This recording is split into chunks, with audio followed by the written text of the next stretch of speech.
आज हम जिस मूवी को एक्सप्लेन करने वाले हैं उसके डायरेक्टर योंग सेंग हो है। हाँ, ये एक कोरियन मूवी है जिसकी स्टोरी लाजवाब होने वाली है। उन्होंने सियोल स्टेशन, पेनिनसुला और द किंग ऑफ पिंक्स जैसी मूवी को डायरेक्ट किया है जो कि इसी मूवी की तरह हिट हुआ और इस मूवी को IMDb पे 7.6 आउट ऑफ 10 की रेटिंग मिली है। मूवी की स्टार्टिंग में हम लोग देखते हैं एक मिनी ट्रक ड्राइवर को जिसके ट्रक से एक हिरन का एक्सीडेंट हो जाता है। लेकिन हैरानी वाली बात तो ये है कि इतना बुरा एक्सीडेंट होने के बावजूद वो हिरन मरती नहीं, वो खड़ा हो जाता है और उसकी आंखों का रंग बदल जाता है और अब वो बिल्कुल भी नॉर्मल नहीं लग रहा था। दरअसल ये हिरन यहाँ पहले ज़ॉम्बी वायरस की वजह से ज़ॉम्बी बन चुका था। इसके बाद हम लोग देखते हैं इस आदमी को जिसका नाम सियोक वू है। ये एक कंपनी में फंड मैनेजर है और ये काम में कुछ ज्यादा ही बिजी रहता है जिसकी वजह से इसका डिवोर्स भी हो चुका है। और यहाँ पर हम लोग देखते हैं कि वो अपनी पत्नी से अपनी बच्चे की कस्टडी के लिए लड़ाई कर रहा था। सियोक वू की बेटी का नाम सुआन है और आज उसका बर्थडे है, इसलिए सियोक वू उसके लिए एक सरप्राइज गिफ्ट लेकर जाता है। लेकिन सुआन जब उस गिफ्ट को खोलती है तो वो उस गिफ्ट को देखकर बिल्कुल भी खुश नहीं होती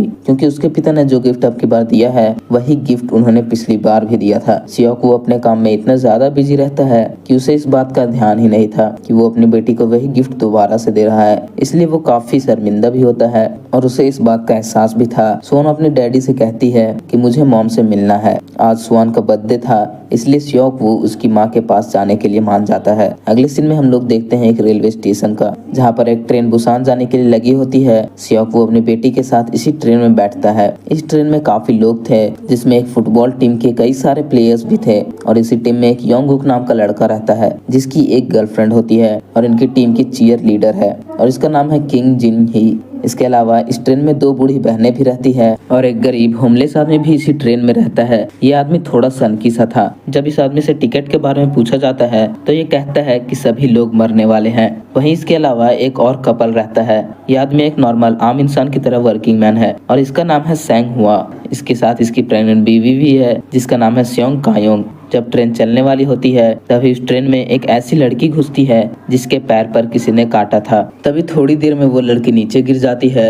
उसे गिरा हुआ देखकर वहाँ के एक अटेंडेंट वहाँ पर आ जाती है और उसकी ये हालत देखकर वो मेडिकल टीम को बुलाती है। दूसरी तरफ सियोक वू के पास उसके असिस्टेंट का कॉल आता है और वो बताता है पूरे शहर में दंगे हो रहे हैं। जब वो लोग ट्रेन में न्यूज देखते हैं तो न्यूज में पता चलता है कि पूरे शहर में भगदड़ मच चुकी है। लेकिन यहाँ सभी लोगों को ये मालूम नहीं था कि पूरे शहर में ज़ॉम्बी वायरस फैल चुका है और लोग ज़ॉम्बी बनते जा रहे हैं। जब सियोक वू ध्यान देता है कि उसकी बेटी यहाँ तो है ही नहीं तो वो अपनी बेटी को ढूंढने के लिए चल देता है। वहीं दूसरी तरफ वो लड़की जिसके पैर पर किसी ने काटा था अब वो भी ज़ॉम्बी बन चुकी है और वो उस अटेंडेंट को भी काट लेती है और तो और वो लड़की बेसबॉल टीम के कुछ प्लेयर्स को भी काट लेती है। इसके अलावा वो अटेंडेंट भी अब ज़ॉम्बी बन जाती है और अब ये सभी बाकी लोगों को काटने जाते हैं। पूरी ट्रेन में एकदम से भगदड़ मच जाती है। लगभग पूरी बेसबॉल टीम ज़ॉम्बी में बदल जाती है। जो भी सामने आता है उसे ज़ॉम्बी काट लेते हैं और वो भी ज़ॉम्बी में बदल जाता है। बचे कुछ लोग एक कंपाउंड से दूसरे कंपाउंड में भाग रहे थे। वहीं दूसरी तरफ सियोक वू अपनी बेटी को अभी भी ढूंढ रहा है। वो अपनी बेटी को ढूंढते ढूंढते एक ऐसे कंपाउंड में पहुंच जाता है जहाँ के सभी लोग ज़ॉम्बी में बदल चुके होते हैं और जैसे ही ज़ॉम्बी सियोक वू को देखते हैं वो उसके पीछे दौड़ने लग जाते हैं। जब ही पीछे से सुआन अपने पिता को बुलाती है सियोक वू अपनी बेटी सुआन को लेकर भागने लग जाता है और उसके पीछे बहुत सारे ज़ॉम्बी भी पड़ जाते हैं। सियोक वू किसी तरह अपनी बेटी को लेकर एक ऐसे कंपाउंड में पहुंचता है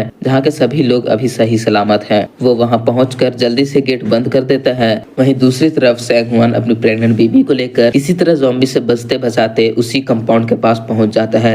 लेकिन कंपाउंड का गेट तो सियोक वू ने बंद कर रखा था। सेंग हुआ सियोक वू से गेट खोलने को कहता है। सियोक वू थोड़ी देर तक सोचता है कि गेट खोलूं या ना खोलूं, लेकिन जैसे ही ज़ॉम्बी सेंग हुआन के पास आते हैं उससे पहले ही सियोक वू गेट खोलकर सेंग हुआन और उसकी बीवी को अंदर कर लेता है और गेट बंद कर देता है। इसके बाद सेंग हुआन सियोक वू के ऊपर थोड़ा नाराज होता है क्योंकि अगर उसने गेट खोलने में थोड़ी सी भी देर की होती तो शायद सेंग हुआन और उसकी बीवी अभी ज़ॉम्बी बन जाते। जब ही थोड़ी देर में ट्रेन में अनाउंसमेंट होती है कि ट्रेन अगले स्टेशन पर नहीं रुकेगी, लेकिन योंग सुक नाम का एक आदमी कैप्टन से बोलता है कि हमें अगले स्टेशन पर रुकना चाहिए। वरना हम सब मारे जाएंगे। लेकिन ट्रेन के कैप्टन को अगले स्टेशन पर रुकने के लिए ऑर्डर नहीं थे। थोड़ी देर में अगले स्टेशन से जब ट्रेन होकर गुजरती है तो हम देखते हैं कि यहाँ पर कई सारे लोग ट्रेन में चढ़ने के लिए ट्रेन को रोकने की कोशिश कर रहे थे, क्योंकि प्लेटफॉर्म पर मौजूद सभी लोगों के ऊपर ज़ॉम्बी अटैक हो चुका था और वहाँ जितने भी बचे खुचे लोग थे ज़ॉम्बी उनको चुन चुन कर उनको इन्फेक्ट कर रहे थे। अब लगभग पूरे शहर में ज़ॉम्बी वायरस फैल चुका है। इस स्टेशन के बाद ट्रेन में अनाउंसमेंट होती है कि ये ट्रेन अगले स्टेशन पर रुकेगी, क्योंकि वहाँ पर बचे खुचे पैसेंजर्स की सेफ्टी के लिए मिलिट्री को बुलाया जा चुका है। जैसे कि मैंने आपको बताया था कि सियोक वू एक कंपनी फंड मैनेजर है, तो सियोक वू की पहुंच थोड़ी ऊपर तक है, इसलिए वो इस बात को कंफर्म करने के लिए अपने सीनियर से फोन पर बात करता है और उनसे पूछता है कि क्या अगले स्टेशन पर उतरना सेफ रहेगा। उसका सीनियर सियोक वू से कहता है कि अगले स्टेशन पर जो भी उतरेगा उसे आर्मी वाले क्वारंटीन करेंगे, लेकिन सियोक वू अपनी बेटी के साथ कहीं क्वारंटीन नहीं होना चाहता था, इसलिए वो अपने सीनियर से रिक्वेस्ट करता है कि कोई और रास्ता नहीं है। उसका सीनियर कहता है कि तुम मेन गेट से मत उतरना, तुम ईस्ट वाले गेट से उतरना, मेरे आदमी तुम्हें वहीं से पिक कर लेंगे। इसके बाद ट्रेन थोड़ी देर में अगले स्टेशन पर पहुंच जाती है और वहां रुकती है। ये स्टेशन पूरी तरह से खाली था। यहाँ पर हम देखते हैं कि योंग सुक कैप्टन से रिक्वेस्ट करता है कि हमें यहाँ पर नहीं रुकना चाहिए, यहाँ पर बहुत खतरा है। हालांकि कैप्टन को भी उसकी बात सही लगती है, क्योंकि यहाँ पर मिलिट्री वाले तो छोड़ो बल्कि कोई भी नहीं दिख रहा था। वहीं दूसरी तरफ सभी पैसेंजर्स मेन गेट की तरफ जा रहे थे, लेकिन सियोक वू अपनी बेटी के साथ सबसे अलग ईस्ट की तरफ जाता है। लेकिन यहाँ पर हम देखते हैं कि वो होमलेस आदमी भी इसके पीछे पीछे आता है, क्योंकि इस होमलेस आदमी ने सियोक वू की बात सुन ली थी। स्वान अपने पापा से कहती है कि हमें बाकी लोगों को भी अपने साथ लेकर जाना चाहिए, लेकिन सियोक वू कहता है कि नहीं बेटा, इस वक्त हमें सिर्फ अपने बारे में सोचना चाहिए। स्वान रोते हुए अपने पापा से कहती है कि आपकी इसी वजह से मम्मी भी हमें छोड़कर चली गई, आप सिर्फ अपने बारे में ही सोचते हैं। दूसरी तरफ सभी पैसेंजर्स मेन गेट की तरफ बढ़ रहे थे कि वहां पर हम देखते हैं कि जितने भी मिलिट्री के लोग थे वो ज़ॉम्बी में बदल चुके हैं। इतने सारे ज़ॉम्बी को देखकर लोगों में भगदड़ मच जाती है। कुछ लोगों को ज़ॉम्बी इन्फेक्ट कर देते हैं और कुछ लोग उनसे अपनी जान को बचाने के लिए इधर उधर भाग रहे थे। वहीं सियोक वो चालाकी में था, लेकिन ईस्ट गेट पर उसका कोई भी आदमी उसे लेने के लिए नहीं आता, बल्कि वहाँ भी मिलिट्री वाले ही होते हैं और वो भी ज़ॉम्बी में बदल चुके होते हैं। सियोक वो तेजी से भागकर अपनी बेटी के पास जाता है कि जब उसकी बेटी के पीछे से एक ज़ॉम्बी आ जाता है और जैसे ही वो स्वान को इन्फेक्ट करने वाला था कि तभी वहाँ पर सेंगुआ आ जाता है और ज़ॉम्बी से स्वान को बचा लेता है। इसके बाद बच्चे कुछ ये लोग प्लेटफॉर्म से बाहर आ जाते हैं और प्लेटफॉर्म का गेट बंद कर देते हैं ताकि ज़ॉम्बी बाहर ना आ पाए, लेकिन कांच का गेट कब तक ज़ॉम्बी को रोक सकता था। सभी लोग भागकर वापस ट्रेन में घुसने जाते हैं कि तभी कुछ लोग गलत गेट खोल देते हैं और ट्रेन के अंदर से भी बहुत सारे ज़ॉम्बी बाहर निकल जाते हैं। अब लोग आगे आगे और उनके पीछे पीछे ज़ॉम्बी भाग रहे थे। किसी तरह लोग बचते बचाते एक सेफ कंपाउंड में पहुंचते हैं। यहाँ पर हम देखते हैं कि वो जो दो बूढ़ी बहनें थी उन दोनों की जान बचाने के लिए एक बहन को ट्रेन अटेंडेंट दूसरे कंपाउंड में ले जाती है और उनमें से एक प्रेग्नेंट औरत स्वान के साथ दूसरे कंपाउंड में लेकर चढ़ जाती है। तभी उसी कंपाउंड में वो होमलेस आदमी भी चढ़ जाता है, लेकिन ये लोग जिस कंपाउंड में चढ़ते हैं उस कंपाउंड में बहुत सारे ज़ॉम्बी थे और ज़ॉम्बी से बचने के लिए ये लोग टॉयलेट में छिप जाते हैं। दूसरी तरफ योंग सुक ट्रेन के अटेंडेंट को पकड़ के बोलता है कि भाई किसका वेट कर रहे हो, चलो जल्दी वरना हम लोग मर जाएंगे। लेकिन जिन ही उन्हें बोलती है कि अभी मेरे दोस्त प्लेटफॉर्म पर ही है, उनको आने दो तब हम चलेंगे। लेकिन योंग सुक बहुत ही मतलबी था, वो ट्रेन अटेंडेंट से लड़के ट्रेन को चालू करवाता है। वहीं दूसरी तरफ हम लोग देखते हैं कि सेंगुआ बाकी लोगों के साथ मिलकर उस कांच के गेट को पकड़ के रखे हुए था ताकि ज़ॉम्बी बाहर ना आ सके। जैसे ही वो कांच का गेट टूटने वाला था वो लोग गेट को छोड़ के भाग जाते हैं, लेकिन भागते भागते योंग वुक के दोनों दोस्त को ज़ॉम्बी इन्फेक्ट कर देते हैं। सेंगुआ और सियोक वू उसे संभालते हैं और उसके साथ ट्रेन की तरफ जाते हैं, लेकिन यहाँ पर तो ट्रेन चल चुकी थी और इन तीनों के पीछे बहुत सारे ज़ॉम्बी भी पड़ जाते हैं। अपनी जान बचाने के लिए ये लोग किसी तरह एक खाली कंपाउंड में चढ़ जाते हैं। ट्रेन में चढ़कर योंग वुक अपने दोस्त जिनही के पास कॉल करता है और उसे कहता है कि हमारे सभी दोस्त मर चुके हैं और हम कुछ बचे हुए लोग एक कंपाउंड में हैं, हम तुम्हारे कंपाउंड में आने वाले हैं। इसके बाद सेंगुआ भी अपनी बीबी के पास फोन करता है, लेकिन उसका फोन सुआन उठाती है। सुआन उसे बताती है कि वो लोग जिस कंपाउंड में चढ़े थे उसमें ज़ॉम्बी है और उनसे बचने के लिए वो लोग एक टॉयलेट में छुपे हुए हैं और वो उन्हें बताती है कि कि वो कंपाउंड नंबर 13 में है, लेकिन सेंगवा और ये सब लोग कंपाउंड नंबर 9 में है। अब इन्हें उन तक पहुंचने के लिए 9 से 13 कंपाउंड के बीच के डिब्बों को पार करके उन तक पहुंचना होगा। इसलिए ये लोग ज़ॉम्बी से लड़ने की पूरी तैयारी करते हैं और आगे बढ़ते हैं। पहले कंपाउंड में तो लोग बड़े जोश से लड़ते हैं और सभी ज़ॉम्बीज को मारते हुए आगे बढ़ते हैं। अगले कंपाउंड में जब ये लोग पहुंचते हैं तो वहां पर देखते हैं कि यहाँ पर तो बेसबॉल की पूरी टीम ज़ॉम्बी बन चुकी है। योंग सुक अपने दोस्तों को ज़ॉम्बी बना हुआ देखकर पूरी तरह से शॉक हो जाता है, लेकिन सेंगवा और सियाकू उनसे लड़ने की तैयारी कर रहे होते हैं। तभी एक टनल आ जाती है और टनल की वजह से ट्रेन में अंधेरा हो जाता है और यहाँ पर ये लोग नोटिस करते हैं कि ज़ॉम्बी अंधेरे में इन्हें देख ही नहीं पा रहे थे। तो ये लोग अंधेरे में फायदा उठाकर ज़ॉम्बी से चुपचाप बिना लड़े उनसे बचकर ये वाला कंपाउंड भी पार कर लेते हैं। इसके बाद अगले कंपाउंड को पार करने के लिए सियाकू प्लान बनाता है। वो सेंगवा का फोन लेता है और ज़ॉम्बी के बीच फेंक देता है और अपने फोन से उस फोन पर कॉल करता है और जैसे ही फोन की रिंगटोन बजती है सभी ज़ॉम्बी फोन के पास आ जाते हैं और अगली टनल आते ही जैसे ही अंधेरा होता है वो लोग अंधेरे का फायदा उठाकर साइड से चुपचाप निकल जाते हैं। जब सियाकू अपनी बेटी से मिलकर बहुत खुश होता है और सेंगवा भी अपनी बीबी से मिलकर बहुत खुश होता है, लेकिन ये लोग बाकी लोगों के पास जाते हैं उससे पहले कि टनल खत्म हो जाती है और ज़ॉम्बी इन्हें देखने ही वाले होते हैं कि ये लोग टॉयलेट में छुप जाते हैं। इसके बाद ये लोग प्लान बनाते हैं कि अगली टनल 3 मिनट के बाद आएगी और अगली टनल आते ही हमें अंधेरे का फायदा उठाकर ये वाला कंपाउंड पार करना होगा। इसके बाद योंग वुक अपने दोस्त के पास फोन करता है और उससे कहता है कि हम लोग आने वाले हैं, तुम लोग कंपाउंड का गेट खोल के रखना। जिन ही बहुत खुश होती है, वो सभी लोगों से कहती है कि मेरे दोस्त आ रहे हैं, हमें उनके लिए गेट खोलना है, लेकिन योंग वुक गेट खोलने से मना कर देता है। वो कहता है कि क्या गारंटी है कि वो लोग अभी तक इन्फेक्ट नहीं हुए, अगर वो लोग इन्फेक्टेड होते हैं तो वो लोग हमें भी इन्फेक्ट कर देंगे, इसलिए हमें गेट नहीं खोलना चाहिए। बाकी लोग भी उसके हाँ में हाँ मिलाते हैं और गेट खोलने से मना कर देते हैं। वहीं दूसरी तरफ जैसे ही टनल आती है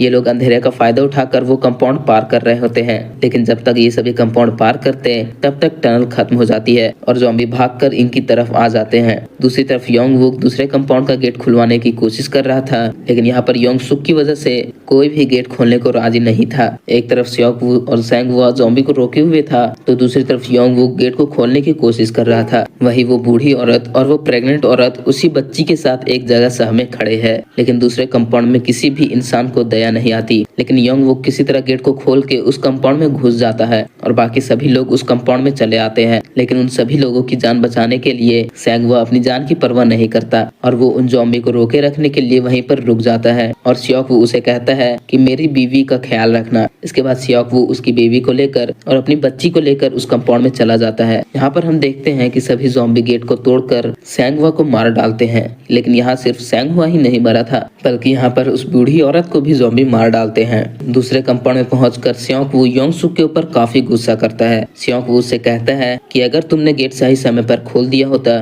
तो आज वो बूढ़ी औरत और सेंगवा जिंदा होते, लेकिन योंग सुक को इससे क्या फर्क पड़ता है। वो तो उल्टा लोगों को भड़काता है कि ये लोग तो ज़ॉम्बी के पास से आए हैं, ये इन्फेक्टेड हो सकते हैं, इसलिए हमारे साथ नहीं रह सकते, इन्हें किसी और कंपाउंड में चले जाना चाहिए। बाकी लोग भी यही कहते हैं कि हाँ, इन्हें यहाँ से चले जाना चाहिए। वहीं वो बूढ़ी औरत अपनी बहन को ज़ॉम्बी बना हुआ देखकर काफी सदमे में थी। इसके बाद सियाकू भी गुस्से में आकर उन सभी के साथ दूसरे कंपाउंड में चला जाता है और इनके साथ जिन ही भी चली जाती है। इन सभी के जाने के बाद ये लोग इस कंपाउंड का गेट अच्छे से बंद कर देते हैं ताकि वो लोग यहाँ पर ना आ सके। यहाँ पर हम देखते हैं कि इस बूढ़ी औरत कंपाउंड के गेट को खोल देती है क्योंकि उसके बहन के ज़ॉम्बी बनने का कारण भी यही लोग थे। गेट खुलते ही सभी ज़ॉम्बी उस कंपाउंड में घुस जाते हैं और सभी लोगों को इन्फेक्ट कर देते हैं। सभी लोग चिल्ला रहे थे, अब ये सभी लोग ज़ॉम्बी बन जाते हैं। वहीं दूसरी तरफ ये लोग बच जाते हैं। सियाकू अपनी बेटी से कहता है कि बेटा, मैं तुम्हारे बर्थडे पर तुम्हारी माँ से जरूर मिलवाऊंगा। तभी ट्रेन एक स्टेशन पर जाकर रुकती है क्योंकि ट्रैक पर 2 ट्रेन आपस में लड़ी हुई थी जिनकी वजह से रास्ता बंद था। अब उन्हें आगे बढ़ने के लिए एक दूसरी ट्रेन बदलनी थी। वहीं हम देखते हैं कि योंग सुक एक अटेंडेंट के साथ टॉयलेट में छुपा हुआ है। योंग सुक अपनी जान बचाने के लिए अटेंडेंट को ज़ॉम्बियों के बीच फेंक देता है और खुद वहां से भाग जाता है। दूसरी ट्रेन तक जाने के लिए योंग सुक और जिन ही एक ट्रेन के बीच से होकर जाते हैं। जब यहाँ पर योंग सुक आ जाता है और जिन ही को ज़ॉम्बियों के बीच फेंक देता है और खुद वहां से भाग जाता है।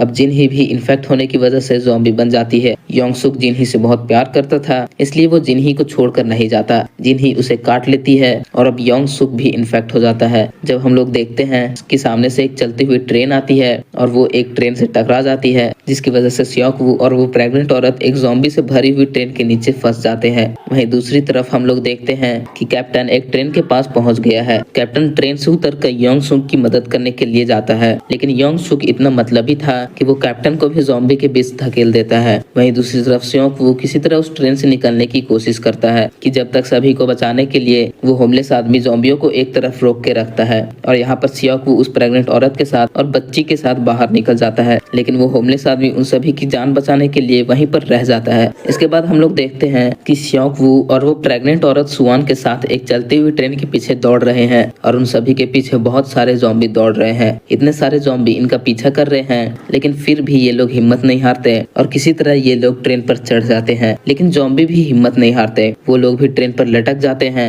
जिसकी वजह से ट्रेन की स्पीड काफी धीरे हो जाती है। सियोक वू किसी तरह ज़ॉम्बियों की पकड़ से ट्रेन को छुड़ा लेता है, लेकिन जब सियोक वू आगे इंजन की तरफ कैप्टन के रूम में जाता है तो वो देखता है कि कैप्टन के रूम में योंग सुक रहता है और वो भी इन्फेक्ट हो चुका है। लेकिन योंग सुक अभी पूरी तरह से ज़ॉम्बी नहीं बना। जब योंग सुक अचानक से सियोक वू के ऊपर हमला कर देता है, सियोक वू योंग सुक से अपने आप को बचाने की बहुत कोशिश कर रहा था, लेकिन योंग सुक सियोक वू के हाथ पर काट लेता है। यहाँ पर हम देखते हैं कि सियोक वू अपने आप को जंजीर से बांध लेता है और योंग सुक को लेकर ट्रेन के नीचे कूद जाता है। योंग सुक तो नीचे गिर जाता है, लेकिन जंजीर से बंधे होने के कारण सियोक वू बच जाता है। सियोक वू को पता नहीं था कि अब वो भी इन्फेक्ट हो गया है। वो फटाफट उस प्रेग्नेंट औरत को और अपनी बेटी सुआन को कैप्टन के रूम में ले जाता है और उन्हें ट्रेन के बारे में कुछ बेसिक सी बातें बताता है। सियोक वू अपनी बेटी से कहता है कि तुम्हें बुसान उतरने के बाद अपनी माँ के पास चले जाना है और जब तक तुम बुसान ना पहुंच जाओ इन आंटी के साथ ही रहना। सुआन बहुत रो रही होती है, वो अपने पिता से अलग नहीं होना चाहती थी। सियोक वू भी अपनी बेटी से अलग नहीं होना चाहता था, लेकिन अपनी बेटी को बचाने के लिए उसे ऐसा करना पड़ रहा था। सियोक वू उस रूम के बाहर आ जाता है और खूब रोता है और रोते रोते अपनी बेटी के बारे में सोचता है और अपनी बेटी के साथ बिता हुए लम्हों को याद करता है और उन यादों को अपनी जिंदगी के आखिरी लम्हों में अपनी आंखों में सजाए सियोक वू हंसते हंसते उस ट्रेन से कूद जाता है। दूसरी तरफ सुआन बहुत रो रही थी। इसके बाद हम देखते हैं